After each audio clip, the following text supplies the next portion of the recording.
Welcome to the Explainer. You know, we're always told to protect our planet, but what if it actually came with an instruction book? Well, today, that's exactly what we're going to do. We're going to open up that user manual and take a tour of Earth's operating system, the fundamental code that makes all life possible. So let's just dive right in, shall we? I want you to imagine our planet as this incredibly complex computer. It's got its own operating system with core rules, essential hardware, and yeah, like any program, it's got bugs that can cause major system crashes. But the good news? There's also a tech support section full of fixes. So let's start with rule number 1. All right, first up, Earth's energy economy. If our planet is a computer, this is the deep-down code that decides how power gets distributed. This isn't just some minor detail. It is the absolute foundation that every single living thing is built on. Okay, so think of it like an energy wallet. Plants get their paycheck directly from the sun, right? We call that gross primary productivity, or GPP. But just like us, plants have bills to pay. They have to use some of that energy just to breathe and grow. The profit that's left over, the energy they store, that's net primary productivity, or NPP. And here's the kicker. NPP is the only energy that's actually available as food for the rest of us. It's what's left in the wallet for everyone else. And you can see exactly how that energy moves through the system right here. It's like an energy building. On the ground floor, you've got the producers, the plants, making all the power. Go up to the second floor, and you've got herbivores munching on those plants. On the third floor, carnivores are eating the herbivores, and on it goes, all the way up to the penthouse suite where the apex predators hang out. And at every single level, a big chunk of that energy gets used up.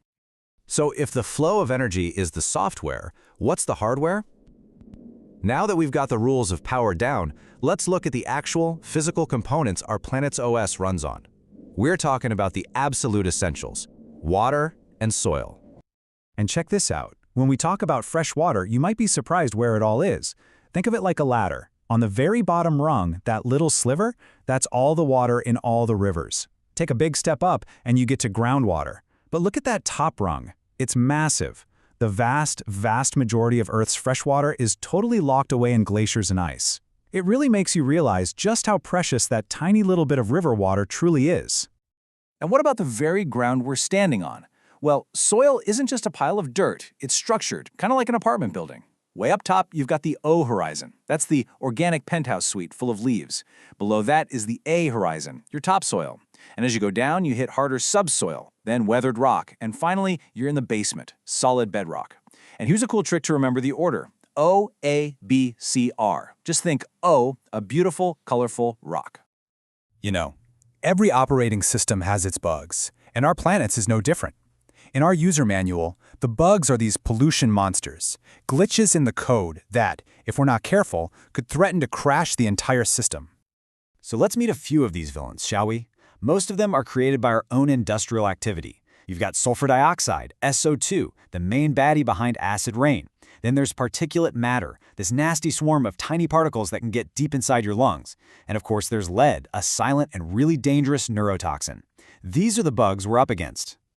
And believe me, these monsters are very, very real.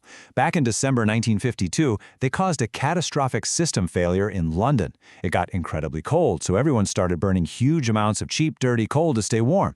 Then, a weather event called an inversion basically put a lid on the city, trapping all that smoke. The result? A thick, toxic smog of sulfur dioxide and particulate matter that just sat there for 5 days, leading to thousands of deaths. It was a terrifying wake-up call. Now, some bugs are a little trickier than others. Take VOCs. That stands for volatile organic compounds. On one hand, plants release them naturally, and that's totally fine, no problem at all. But the man-made ones, the kind from gasoline, paints, and industrial solvents, that's a whole different story. When those react with sunlight and other pollutants, they cook up this awful chemical soup we call photochemical smog. But here is where the story gets better. For every bug, there's a patch. Our user manual absolutely comes with a tech support section, and it's filled with scientific fixes that let us fight back against these pollution monsters. So, how do we get polluted water clean again? Well, it's basically a 4-step process. First up is aeration. You mix air into the water to get rid of any weird smells. Second is softening, where you take out hard minerals. Third, the water gets filtered through sand and gravel to trap all the gunk.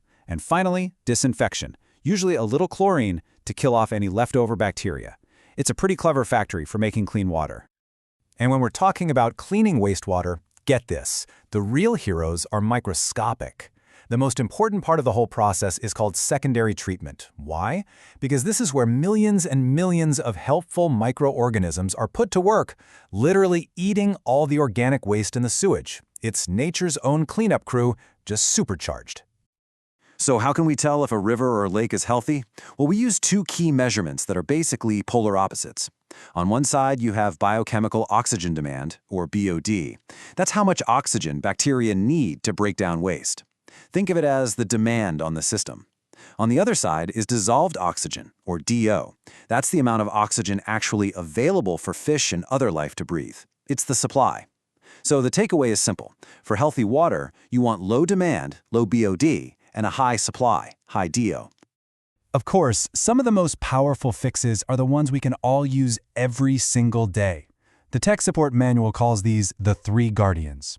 They're fundamental commands to keep this system from getting overloaded in the first place. You know them well. Reduce, reuse, and recycle. So, there you have it, a quick tour of Planet Earth's user manual. We've looked at the energy rules, the essential hardware, those pesky system bugs, and the scientific fixes. We understand the code a little better now. So the only real question left is the one right here on the screen. Now that we've had a peek at the manual, what part are we going to play in making sure this incredible program keeps running smoothly?